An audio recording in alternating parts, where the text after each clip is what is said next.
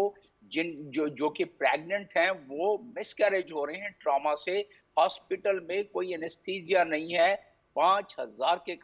قریب جو ڈیلیوری کے کیسز ہیں وہ انہی مٹی میں ملتے جا رہے ہیں. تو اس سے زیادہ اور پھر کب دنیا میں دیکھا گیا ہے کہ ایک 23 لاکھ کی آبادی کے پانی، کھانا، بجلی، ساری چیزیں بند کر دی جائیں، اور پھر جو تھوڑا سا پاس دیا جائے جب لوگ نکل کے جان کی حفاظت کے لیے کسی اور جگہ جانا چاہتے ہیں بے آسرا بے سروپا، تو اس میں بھی بمبارڈمنٹ کر کے مار دیا جاتا ہے. بالکل. تو آپ نے سنا ہوگا، آپ نے وہ امیجز دیکھے ہوں گے فلسطینیوں کے، کہ جس امیجز میں انہوں نے کہا کہ بھائی ہم باہر جاتے ہیں تو ہمیں بم سے مارا جاتا ہے، تو ہم یہیں کیوں نہ رہیں. اب آج کیا ہو رہا ہے، اس وقت کیا ہو رہا ہے فلسطین میں، جبکہ او آئی سی کا اجلاس شروع ہوا ہے. اس لیے او آئی سی کے اس اجلاس سے امید زیادہ ہے. آج جو اس وقت ہو رہا ہے فلسطین میں پچھلے 8 گھنٹے سے 7 گھنٹے سے، کہ ٹینک کھڑے ہیں بالکل 4 جو باقی ہسپتال رہ گئے ہیں الشفا سمیت، اس کا گھیرا کر کے کسی وقت بھی اسرائیلی سولجر اس کے اندر جائیں گے یا ٹینک لے جائیں گے، تو ایک بہت کوہرام مچ جائے گا کہ وہاں جو زخمی لوگ موجود ہیں یا وہاں جو تھوڑا بہت بچا کھچا ان کے پاس رہ گئی ہیں ادویات، اس کے تحت جو وہ کر رہے ہیں، تو وہ اب آپ کہہ رہے ہیں کہ آخری بات میں کرتا چلوں بس چند لمحوں میں، جی. وہ یہ کہ 2019 میں جب تل ابیب سے بیت المقدس میں، جبکہ تل ابیب سے یروشلم میں کیپٹل کو شفٹ کیا گیا اسرائیل کے، اس کے ساتھ امریکہ کے کیپٹل کو، اس کے ساتھ 6 اور کنٹریز نے جب کیا، تو وہ اقوام متحدہ کے ریزولوشن کی کھلا خلاف ورزی تھی. اس وقت بھی یہ ایکسٹرا آرڈنری اجلاس ہوا تھا جس میں اس بات کا اعادہ کیا گیا تھا کہ ہم پرپز اینڈ آبجیکٹو آف او آئی سی کو، ہم اس کو بالکل اپنے دل کے ساتھ لگا کے رکھیں گے، الفاظ اس قسم کے ملتے جلتے، اور اس کی ہم پاسداری کریں گے. اور اس کے ساتھ ساتھ جو یہ پرپز ہے، جو آبجیکٹو ہے، یہ آرٹیکل 1 او آئی سی کے چارٹر کا ہے، جس کا سب سے آرٹیکل ہے 8، اس کے تحت فلسطینیوں کو سپورٹ کرنا ہے تمام. بالکل. یہ جو آپ نے بات کی، ایک تو بربریت کی جو مثال ہے، پھر آپ نے جو 20,000 ٹن سے زائد جو بارودی مواد استعمال کیا گیا ہے، نور فاطمہ صاحبہ، جس طرح جمیل خان صاحب یہ بات کر رہے تھے، دنیا میں کوئی اس طرح کی مثال نہیں ملتی. زائنسٹ کا جب عروج تھا اس وقت بھی اس طرح کی مثال، ہٹلر کی بھی مثال اس طرح کی نہیں ملتی. تو یہ جو جنگی جرائم ہیں وہ آرٹیکلز کہاں گئے، پھر وہ ریزولوشنز جس کی پامالی 2019 کا ذکر کیا گیا، یروشلم والی، تل ابیب والا معاملہ. تو اب او آئی سی اور عرب لیگ اور یہ پھر مشترکہ ہنگامی اجلاس جو طلب کیا گیا ہے، آپ کو لگتا ہے کہ اس کا کچھ امپیکٹ آئے گا، کچھ ایک پریشر ٹیکٹس کے طور پر بھی اس کو استعمال کیا جائے گا؟ کیونکہ ڈپلومیسی میں تو یہی طریقہ کار اڈاپٹ کیا جاتا ہے، ورنہ تو مشرق وسطیٰ میں اگر یہ تمام ممالک آپس میں لڑ پڑے تو خدا نخواستہ 3rd ورلڈ وار کی طرف بڑھ جائیں گے. بالکل. دیکھیے، یہ او آئی سی کا جو اجلاس ہے اس کو ہم بہت جلدی ایکسپیکٹ کر رہے تھے، اسٹل لیٹ ہے، کیونکہ 25% of the world population is a Muslim population, اور جب ہم ورڈ یوز کرتے ہیں امہ، تو ان کا تو امیجیٹلی ایک ریئیکشن آنا چاہیے تھا اور ایک امپیکٹ آنا چاہیے تھا. امپیکٹ آئی وڈ سے کہ ایک انسٹنٹ تو آئے گا کہ نیچرلی ورلڈ لیڈرز مل رہے ہیں اور سعودی عربیہ میں اور ایک لیڈنگ پوزیشن میں وہ ہیں، اور اس وقت وہ کیا ڈیسیشن کرتے ہیں، جیسے بیسر صاحب نے کہا، اس کا تو ابھی پتہ چلے گا. بٹ ایک دیکھیے، اس وقت جو یونائٹڈ نیشنز ہے، ٹھیک ہے، وہ آ کے ہمیں بالکل فگرز بتا رہے ہیں، WHO ہمیں فگرز بتا رہا ہے، یونیسیف ہمیں بچوں کی ڈیتھ بتا رہا ہے، ایوری 10 منٹس میں ایک بچے کی ڈیتھ ہو رہی ہے. But who is the major custodian of peace culture in this world? یہی 3 انسٹیٹیوشنس ہیں، یہی 3 آرگنائزیشن ہیں انٹرنیشنلی. تو یہ اس وقت ایک ایسی چیز ہو رہی ہے جس میں ہیومینیٹیرین لا کی کوئی نہیں رکھا جا رہا ہے انٹرنیشنل لا کے اندر. جتنی بھی آپ کے ہیومن رائٹس کی آرگنائزیشنز ہیں، وہ پچھلے 19 سال سے بتا رہے تھے کہ غزہ کی اتنی چھوٹی سی پٹی کے اوپر جب چاہے اسرائیل ان کا پانی بند کر دے، ان کا بجلی بند کر دے، جب چاہے ان کے اوپر زندگی تنگ کر دے، جب چاہے ان کو بمبارڈمنٹ ان پہ شروع کر دے. یہ تو کانسٹنٹ ہو رہا تھا، یہ تو اب تو وہ کہہ رہے نکل جائیں. نیتن یاہو نے تو بڑی خطرناک سٹیٹمنٹ دی جس نے کہا نکل جائیں، ہم تو آپ کو نہیں چھوڑیں گے. تو یہ تو ایک کانسٹنٹ پچھلے 19 سال سے. اب آج ایک نیریٹو کیا بلڈ ہو رہا ہے، حماس نے ایسا کیوں کیا؟ بات یہ کہ ان کے پاس چوائس کیا تھی، کیا چوائس آپ نے چھوڑی؟ اور اگر کیا تو آج جس اسٹیج پہ ہم بیٹھے ہیں دنیا میں یہ صرف اسی لیے آج یہ ایک برننگ ایشو بن گیا کیونکہ حماس نے کیا. آپ کو بتائیں کہ یورپین جو کنٹریز ہیں یا یورپینز جو سٹیزن ہیں وہ تو ہمیشہ سے کہتے رہے ہیں کہ یہ فلسطین کے ساتھ ہم کھڑے ہیں, ان کے سٹیزن کے ساتھ کھڑے ہیں, but no country was saying it officially. Belgium نے کہا ہے کہ ان کو ان کا رائٹ آف ڈٹرمینیشن دیں. This is the first time, that is the success of Hamas. اچھا, آپ کو لگتا ہے کہ کوئی غیر معمولی فیصلے بھی متوقع ہیں, جس طرح کاریڈورز کو بند کرنا, ٹریڈ کو تھوڑا سا کم کر دینا, یا کوئی آئل پروڈیوس کرنے والے ممالک جو ہیں وہ اس حوالے سے کچھ اس طرح کا غیر معمولی فیصلہ, کیونکہ آج کچھ عالمی مبصرین جو ہے انہوں نے اس طرف توجہ مبذول کروائی ہے کہ کوئی اس طرح کا فیصلہ متوقع ہے؟ دیکھیے دس ورڈ از انٹیگریٹڈ, اور ٹریڈ ظاہر ہے کہ بہت ایک گلوبلائز ورڈ کا ایک حصہ ہے. بہت فرق تو شاید اس سے نہ پڑے, لیکن ایٹ لیسٹ ایک سمبولک ڈفرینس آ جائے گا. ایک امپیکٹ کا جو ایک ہوتا ہے نا کہ آپ سگنل دینا کسی کو, کم از کم وہ آ جائے گا اگر یہ آج کوریڈورز کی بات کرتے ہیں, بند کرنے کی بات کرتے ہیں. آپ نے دیکھا ہے دنیا میں ڈفرینٹ کنٹریز میں ڈفرینٹ لیول کے اوپر لوگوں نے ان کو اوائڈ کرنا, ان کا لینا, ان کا بین کرنا شروع کیا چیزوں کا. تو وہ اب یہ جو ورڈ ہے نا اس وقت سوشل میڈیا کی, اس نے بڑی تیزی سے, بے شک ایسا ہوا ہے کہ ہم اس وقت بہت بڑی کیٹاسٹرافی سے وہ ریجن اور غزہ کا جو حصہ ہے وہ گزر رہا ہے, لیکن اس کے ساتھ پوری دنیا ایک کھڑی ہو گئی ایک سچویشن کے لیے, اپنی اپنی صفوں میں نظر آ رہے ہیں نظر آ رہے ہیں سارے. ہاں اچھا جمیل خان صاحب, میں دوبارہ بھی ڈاکٹر صاحبہ کی طرف آؤں گا, لیکن یہ بتائیے گا کہ یہ کیا آپ کو لگتا ہے اس کے پیچھے جو اچیومنٹ ہے یا محرکات ہیں, کیونکہ ایک طرف تو ہم یہ دیکھ رہے ہیں کہ اسرائیلی جس طرح نیتن یاہو کی سٹیٹمنٹ سامنے آئی ہے, اور بربریت کی جو انہوں نے سٹیٹمنٹ دی ہے اس کی تو مثال اور نظیر کہیں پہ بھی نہیں ملتی. یعنی اگر آپ قبضہ بھی کر لیں گے, پھر گریٹر اسرائیل, اور پھر آپ نے کہا کہ ہم دنیا کو ایک سرپرائز دیں گے, جیسے امریکہ نے بر اعظمی بم کا استعمال کیا تھا, مدر آف آل بمز کا استعمال کیا تھا.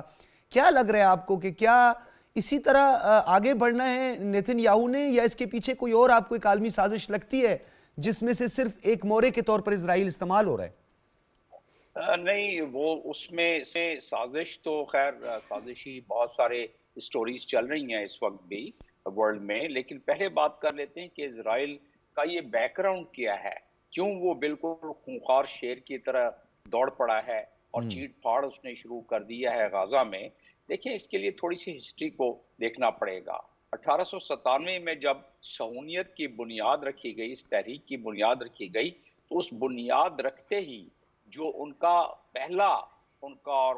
وہ تھا مقصد تھا اغراض و مقاصد میں, وہ یہ تھا, سوئٹزرلینڈ میں یہ میٹنگ ہوئی تھی, تو ان کا اس مقصد یہ تھا کہ اسرائیل ایک سلطنت بنائی جائے, جو انہوں نے 48 میں بنا لی. پھر اس کے بعد گریٹر اسرائیل, جس کا کہ ہمارے پرمننٹ ریپرزنٹیٹیو ہمارے ایمبیسڈر منیر اکرم نے ذکر کیا پرسوں, یہ گریٹر اسرائیل کا بھی کانسیپٹ وہاں سے شروع ہوا اور اس پر یہ کام جاری و ساری ہے. اور اسی کو اگر آپ تھوڑا سا اور ایکسپینڈ کر کے کسی پیراہے میں دیکھیں تو اس وقت دنیا کے طاقتور ملکوں میں جو تانے بانے اس وقت بنے گئے ہیں وہ اس صہیونیت کے تحریک کے لوگوں کے بنے گئے ہیں, جو کہ کانگریس میں بھی پائے جاتے ہیں, جو کہ ان کے میڈیا میں, جو کہ ان کے فائنانشل انسٹیٹیوٹس میں, اور سب سے بڑی بات یہ ہے کہ جو اس وقت گورنمنٹ ہے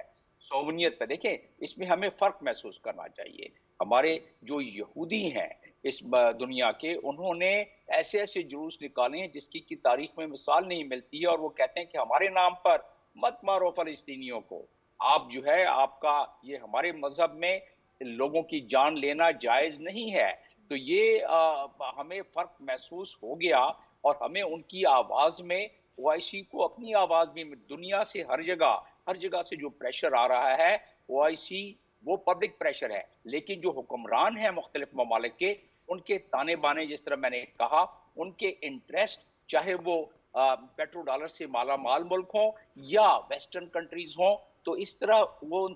تانے بانے سے جکڑے گئے ہیں کہ وہ ان اپنے عوام کی امنگوں کو نہیں دیکھ رہے ہیں. اور یہی صورتحال ہوئی تھی جب عراق پر چڑھائی کی گئی تھی, تو آپ کو یاد ہے کتنے بڑے بڑے جلوس نکلے تھے, ملینز کے حساب سے, یو کے میں اور امریکہ میں کوئی انہوں نے کان نہیں دھرا, اور لاکھوں لوگ انہوں نے جو ہے لقمہ اجل بنا دیے, شہید کر دیا. سیریا میں دیکھیں کہ کیا ہوا. تو مجھے کم امید نظر آ رہی ہے, لیکن او آئی سی کے ان ممالک 57 ممالک میں کے جو سربراہان ہیں ان کو اس چیز کا علم ہے کہ اس دفعہ لوگ جو اس وقت ان کے متعلقہ ممالک میں جو درد دل رکھنے والے، جو مسلم امہ کا خیال رکھنے والے، جو ہیومن رائٹس کا خیال رکھنے والے، نہ صرف 57 ممالک میں بلکہ دنیا کے مختلف کونوں میں، وہ جو ہیں وہ انہوں نے پریشر ماؤنٹ کرنا ہے، جس کی اچھا وجہ سے جمیل احمد خان صاحب، ایک بات جو ہے بڑی اہم ہے یہاں کی، کیونکہ ہم مختلف پہلوؤں پر تو بات کرتے ہیں، کچھ پہلو ایسے ہیں جس سے ہم پس پش ڈال کے یہ بعض اوقات نظر انداز کر دیتے ہیں جو بہت اہم ہوتے ہیں. آپ کو لگتا ہے کہ اسرائیل اس نہج تک پہنچ گیا ہے؟ کیونکہ ہٹلر کے بعد اور جو حالت بنی ان کی ہولوکاسٹ اور پھر جن چیزوں پر ہم اب آج تک دنیا بولتی نہیں ہے، خاموشی اختیار کیے ہوئی ہے، تو یہ فیصلہ کیا گیا تھا کہ ہم نے مہمان بن کے جانا ہے، ہم نے دنیا کی معیشت پر قابض ہونا ہے اور اس کے بعد پھر ہم نے جھنڈے گاڑنے ہیں. تو آپ کو لگتا ہے کہ اسرائیل اس بات تک پہنچ گیا ہے، یا اسرائیل یہ اب سمجھتا ہے کہ یہ وہ وقت آ گیا ہے؟ کیونکہ یہ باتیں تو ہم نہیں سمجھ پاتے ہیں. پچھلے تقریباً جو 100 سال ہیں اس میں انہوں نے یہی مضبوطی حاصل کی ہے نا، اور اسی مضبوطی کے بعد جو آج چڑھائی کر رہے ہیں اور ان کی سپورٹ میں جو طاقتور ترین ممالک ہیں دنیا کے وہ کھڑے ہوئے ہیں. انہوں نے اپنے بحری بیڑے بھی لگائے ہیں، انہوں نے اپنے جہاز بھی اڑا دیے ہیں، سیریا پہ حملہ کیا ہے کہ بھائی آپ کہ یہاں ایران سپورٹڈ لوگ ہیں اور یہ امنیشن ہے اس کو تباہ کیا ہے. عراق میں انہوں نے چڑھائی کی ہے کچھ لوگوں پر، اور اسی طریقے سے ان پر کچھ مزاحمت بھی آ رہی ہے. تو ان تمام چیزوں کو دیکھا جائے تو اس دفعہ یہ معاملہ محسوس یہ ہوتا ہے کہ تقریباً یہ 1.9 سے زیادہ بلین یعنی 2 بلین جو اس وقت مسلم کنٹریز ہیں اور درد دل رکھنے والے اور ہیومن رائٹ کے علمبردار دنیا کے ہر کونے میں، وہ اس دفعہ اٹھ کھڑے ہوئے ہیں. اور اس کی وجہ سے ان متعلقہ ملکوں میں آپ دیکھیں گے کہ جو بائیڈن کو الیکشن جیتنا بہت مشکل ہو جائے گا. ان ممالک میں جہاں کی حکومت اس بربریت کا ساتھ دے رہی ہے، آفٹر آل انسان ہوتا ہے، ان کے اندر ایک دل ہوتا ہے اور وہ سمجھتے ہیں کہ کیا بربریت چل رہی ہے. ساؤتھ افریقہ کے جو کل اسمبلی میں تقریریں ہوئی ہیں سننے سے متعلق ہیں، اور جس بربریت کا ساؤتھ افریقہ کے پارلیمنٹ نے ذکر کیا ہے سننے سے متعلق ہیں. تو دنیا میں اور پھر اسکاٹ لینڈ میں بھی ہوا ہے، باقی جگہوں پر بھی پارلیمنٹ میں یہ بات ہو رہی ہے. تو کسی نہ کسی اسٹیج پر، لیکن اس وقت وہ کہتے ہیں نا کہ اب کیا ہوت جب چڑیا چگ گئی کھیت. اتنی زیادہ کیجولٹیز، یہ جو مکان 50% تعمیرات ختم ہو گئے ہیں. جمیل خان صاحب، یہ 200 گنا 300 گنا زیادہ ایک محتاط اندازے کے مطابق اموات کی شرح پہنچ سکتی ہے، کیونکہ تو ملبے تلے افراد جو ابھی دبے ہوئے ہیں، جو لاپتہ ہیں، وہ تو ایک بہت بڑی تعداد ہے. جی ہاں، اور وہ تو اتنی بڑی تعداد ہے کہ اب وہاں سے تعفن پھیلنا شروع ہو گیا ہے. اور جو ہیں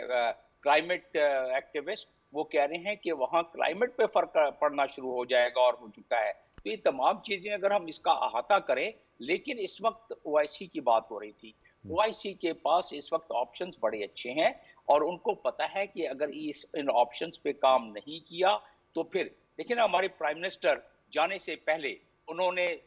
16ویں سمٹ میں ای سی او کے کیا باتیں کی کہ بڑی لیتھل بمبارڈمنٹ ہو رہی ہے. کسی اور سربراہ نے اس وقت تک بات نہیں کی تھی. اٹس ڈپلوریبل. اس وقت تک کسی اور سربراہ نے یہ بات نہیں کی تھی. اور انہوں نے کہا کہ اس کے لیے ہمیں سیکیورٹی کاؤنسل کے ریلیونٹ کلازز کو اور ریزولوشنز کو فوراً انووک کرنا چاہیے. اور پھر ہیومینٹیرین اسسٹنس کے لیے انہوں نے ساری چیزیں جو پرائم منسٹر نے کی تھی، اور جاتے جاتے جب انہوں نے کہا کہ یہ بڑا شرمناک ہے، اس کا مطلب یہی باتیں تو باقی سربراہان بھی کہ اس سے توقع ہے کہ وہ کریں گے. اور جب بات آئے گی تو دو چیزیں کر سکتے ہیں بڑے آسانی سے. دیکھیں، یہ جو او آئی سی ہے یہ اقوام متحدہ کے چارٹر کے چیپٹر 8 کے تحت بنی ہے، اور یہ اسی طریقے سے باقی ریجنل ان کو طاقت ہے وہ کہ یہ سینکشن لگا سکتے ہیں اسرائیل پر، ملٹی لیٹرل سینکشن لگا کے، جو کہ جائز ہے اور قانوناً ہے انٹرنیشنل قانون کے مطابق. ملٹی لیٹرل سینکشن لگا کے جو ملک اس کا ساتھ دے رہے ہیں ممالک، ان پر بھی اس کا اطلاق کر سکتے ہیں. تو یہ بہت بڑی بات ہے، لیکن میں نہیں سمجھتا کہ ہمارے ڈرے سہمے بہت سارے ممالک کے سربراہان ایسا کرنے کے لیے وہ قائل ہوں گے. لیکن بہرحال پھر بھی ہم امید رکھتے ہیں. جمیل خان صاحب، بہت شکریہ. فارمر انویسٹر، آپ ہمارے ساتھ موجود تھے.